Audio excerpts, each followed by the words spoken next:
Baik Bapak Ibu sekalian, rasanya untuk cerita eco farming ini banyak hal ya yang harus kita perhatikan, terutama ketika kita mau melarutkan ya. Terkadang ini banyak sekali yang menjadi pertanyaan, Pak, boleh nggak kalau misalnya dengan air biasa atau tambah gula dan sebagainya. Saya sudah katakan bahwa untuk pelarutan ini, kalau tujuan utamanya untuk tanah, semprot ke lahan, ini dilarutkan dengan air tetes tebu atau air tebunya langsung. Kalau ada, kalau tidak ada, gunakan air kelapa. Di situ sudah ada gula, zat gula dan alami, aman. Jadi saya pesankan bahwa untuk sasaran lahan, silakan gunakan air kelapa atau air tebu tanpa harus ditambah gula. Mohon maaf, gula-gula yang dikatakan ada gula aren, gula pasir, itu tetap aja prosesingnya itu mungkin ada pengkristalisasinya atau ada yang memang kita tidak tahu apakah berbahan kimianya berapa persen, kita nggak tahu. Tapi yang nama air kelapa itu murni dari alam. Masuk tebu juga sama. Ternyata yang alami itu sangat menyehatkan. Terus bagaimana kalau misalnya untuk sasaran yang berikutnya tanaman? Karena kita selain mupuk tanah, kita juga pupuk tanaman. Nah, kalau tanaman akan lebih aman, gunakanlah air aqua yang 1,5 liter atau air mineral yang tujuannya air itu steril, aman dari kontaminasi bahan-bahan kimia. Nah, mohon maaf, petani kadang-kadang melarutkan pakai air yang ada di ini. Ini mohon maaf, air yang di sawah itu juga belum tentu steril kalau sawahnya menggunakan pestisida. Mungkin aliran air yang ada di sekitar pematang pun bisa aja itu mengandung ini. Cuman ya nggak tahu kita kadarnya berapa persen, kita nggak tahu. Nah, untuk khusus pelarut kalau bisa jangan menggunakan air yang lain lah, air biasa atau air keran juga boleh, yang penting air bersih dan steril. Nah, bagaimana kalau dengan air biasa, apa perlu penambahan molase gitu kan? Kalau untuk tanah boleh gunakan molase, atau bahasanya kalau molase yang sebenarnya itu bentuknya itu hitam kental kayak kecap, bahkan pakai kecap pun nggak apa-apa, pengganti dari molase gitu kan. Selanjutnya yang tadi saya katakan untuk pemupukan ke tanaman ya, jangan gunakan larutan gula. Nah, ini sering banyak terjadi rekan-rekan, terusnya para petani juga para member yang mohon maaf kadang jadi simpang siur nih, mana yang benar, pakai molase apa enggak. Saya katakan kalau pakai molase itu dengan catatan pakai air biasa. Kalau udah pakai air kelapa, ngapain harus pakai molase? Sekarang fungsi molase atau zat gula atau larutan gula itu tujuannya apa? Untuk nutrisi bakteri. Nah, kenapa saya anjurkan kalau untuk di lahan kita gunakan air kelapa, kita gunakan air tebu. Kalau tidak, misalnya air biasa ditambahkan dengan molase atau kecap misalnya. Tujuannya supaya apa? Supaya si bakteri itu berkembang lebih banyak. Sehingga ketika kita semprotkan ke tanah, bakteri sudah banyak yang memproses di situ. Lain cerita kalau tidak ditambah. Bahkan dianjurkan harus dimalamkan atau fermentasi 3 malam. Jadi kita hitung mundur, berarti untuk lahan H-5 itu standar dari petunjuk di sini. Plus 3 malam, jadi 8. H-8 harus dipersiapkan pelarutannya. Itu untuk lahan ya. Kalau tanaman sederhana. Jadi dengan air biasa yang saya katakan tadi dilarutkan, dan saya udah berulang-ulang katakan kenapa saya menganjurkan yang lembab, karena Pak itu mudah untuk dilarutkannya, lebih cepat, jadi nggak ngambang begitu. Nah, dilarutkan saat itu ataupun sehari sebelumnya atau maksimalnya atau minimalnya 15 menit sebelum digunakan bisa dilarutkan, lalu disemprotkan langsung. Nah, penyemprotan ini dilakukan pada usia tergantung tanamannya. Tanaman apa dulu yang akan kita semprot? Padi kah? Cabai kah? Nah, ada satu hal pertanyaan nih seringkali, Pak boleh enggak kalau kayak padi sudah sampai 5 tahap penyemprotannya, itu sampai udah 5 kali, berarti udah 2 bulan. Nah kayak seperti ini nih, ini posisinya udah lebih dari 2 bulan, udah keluar malai.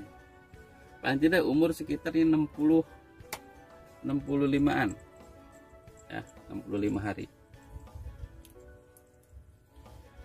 Nah, apakah masih boleh disemprotkan lagi nih ekofarming? Pertanyaannya seperti itu. Silahkan, karena standarnya 5. Kalaupun mau ditambahkan, silahkan, paling tidak 2 kali lagi. Sampai umur berapa? Sampai umur 85. Selangnya 10 hari. Dari 65 jadi 75, 75 ke 85. Silahkan. Jadi untuk nanti pengisian akan lebih maksimal. Karena ingat, di sini kandungannya juga selain ada bakteri, juga ada nutrisi yang dibutuhkan untuk pengisian. Begitupun tanaman cabai.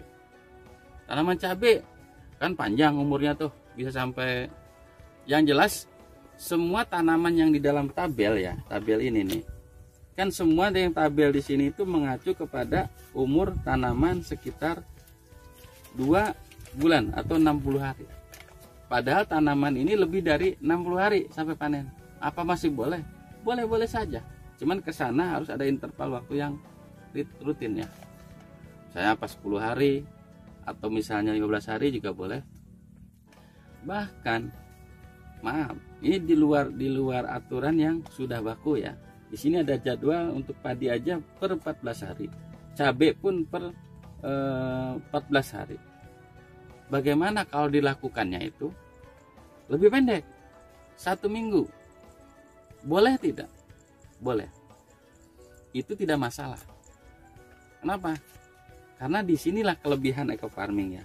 Yang pertama, kalau kurang itu jadi masalah, tapi kalau lebih juga bagus. Begitupun dalam tahap waktu aplikasi.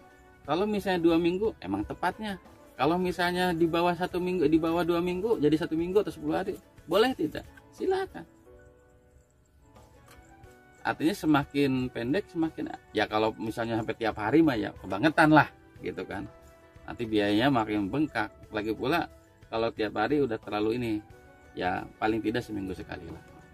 Itu yang paling pendeknya. Nah, begitupun di tanaman-tanaman tahunan seperti kelapa sawit, karet dan sebagainya. Di sini kan 60 hari. Nah, bagaimana dengan yang tahunan begitu? Tetap aja kita ngitungnya per siklus masa pemupukan.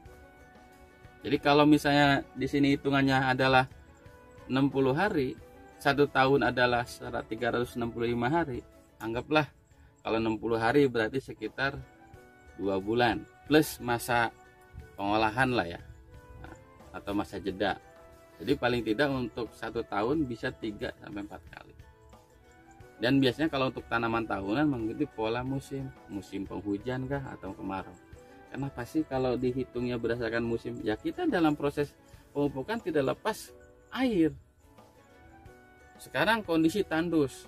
Nah, ini satu saran juga. Misalnya di tanaman perkebunan ataupun di tanaman sayuran, kondisi ekstrim, hujan jarang.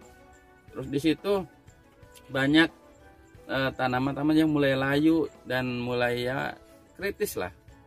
Nah, saran saya, jadi sebelum melakukan aplikasi ekofarming, siram dulu tanahnya, biar beradaptasi dulu dengan kondisi air yang ada. Nah, air di sini penting dalam proses pemupukan karena salah satunya adalah untuk pelarut. Jadi di sini fungsi daripada ekofarming akan lebih maksimal ketika kondisinya itu juga air tersedia. Nah, kurang lebih seperti itu ya tentang cerita bagaimana mulai dari perjalanan produk, terus fungsi dari produk, terus juga kita cerita tentang bagaimana hal-hal yang ekstrim ya. Saya kira kalau hal yang berkaitan dengan hama dan penyakit ini bukan bidangnya. Kenapa? Karena ini fungsinya pupuk. Hanya saja ada pesan bahwa dengan ekofarming tanaman jadi sehat, tanaman jadi kuat. Tadi petani saya bilang katanya kalau ekofarming batang padinya aja keras, banyak yang membuktikan selain dia tidak roboh kalau ketika ada kena angin angin hujan kayak gitu juga. Jadi ketika ada hama juga, terutama hama penghisap ataupun penusuk, dia akan tidak betah di situ. Nah, makanya fungsi daripada eco farming di sini dalam rangka menstabilkan ataupun menyeimbangkan nutrisi tanaman sehingga tanaman itu menjadi sehat, imunitasnya kuat. Insya Allah hama yang ada tidak menjadikan tanaman kita menjadi fatal. Mohon maaf ketika terjadi mungkin mitra bisnis atau mitra sinergi atau para petani kok pakai eco farming gagal panen lah. Mungkin ada satu hal yang harus diteliti, kenapa terjadi demikian. Dan saya sering mendapati beberapa yang komplain ke saya, ternyata kesalahannya adalah tadi yang saya katakan, pakai larutan gula untuk sasaran tanaman, padahal gula itu tidak ada efek buat tanaman, justru menjadi perekat. Kalau kena sinar jadi dia akan lengket, akan menutup stomata. Oke, kita itu saja dulu bahasan kami karena memang ini waktunya juga udah agak menjelang siang. Sekali lagi sahabat sinergi eco farming, para petani Indonesia, di bulan Ramadan ini kita tetap semangat, kita tetap menjalankan aktivitas sehari-hari karena bertani tidak boleh berhenti. Pangan harus kita perjuangkan. Dan kita sebagai petani, kita sebagai pejuang pangan, jangan menyerah. Di sini sudah ada eco farming sebagai sarana kita untuk menumbuhkan, untuk mengembangkan pertanian jadi sehat, tanamannya juga kuat, hasilnya juga bermanfaat insya Allah. Itu saja yang bisa kami sampaikan. Salam eco farming, salam sinergi, lahan subur, petaninya makmur dan berkah. Assalamualaikum warahmatullahi wabarakatuh.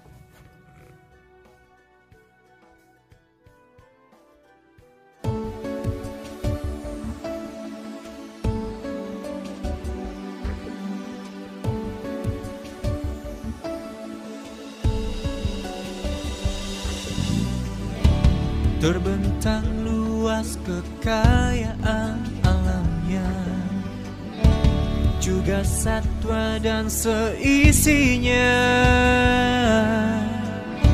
Mari kita jaga kelestariannya